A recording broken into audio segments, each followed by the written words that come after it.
It was the Nolan Cressler show at the Cornell men's basketball game versus Brown Saturday night.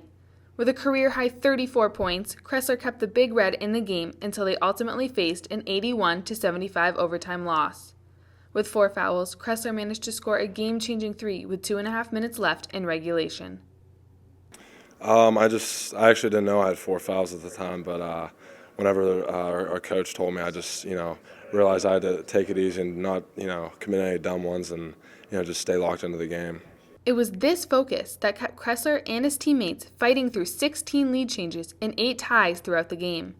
After suffering a 12-point loss to Brown on January 31st, the Big Red knew they had to make changes to their game if they were going to put up a fight against Brown this time around.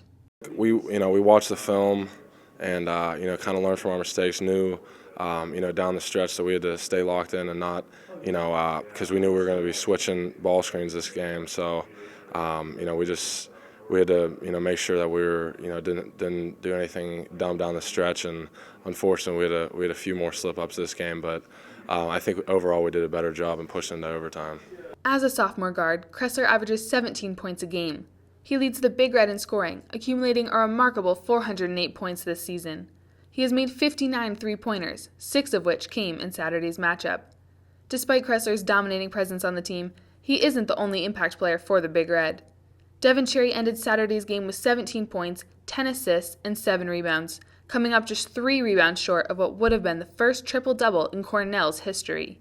David Lamore had a career-best 8 points off the bench, while Dwight Tarwater had 3 points, 7 rebounds, and 2 block shots. Having a deep team with multiple threats is what Cornell is all about. I mean, it's very important because if you saw last night, Devin had a really good game last night. I was able to score tonight, so it's just great to have a few multiple threats to for the defense to worry about multiple people. So it's harder for them to guard. Ultimately, overtime flaws led to Cornell's loss, but Cressler is staying positive and looking ahead to the next game. Like I said, we just had a few slip-ups. We we're gonna switch a couple ball screens, and we got mixed up on our men.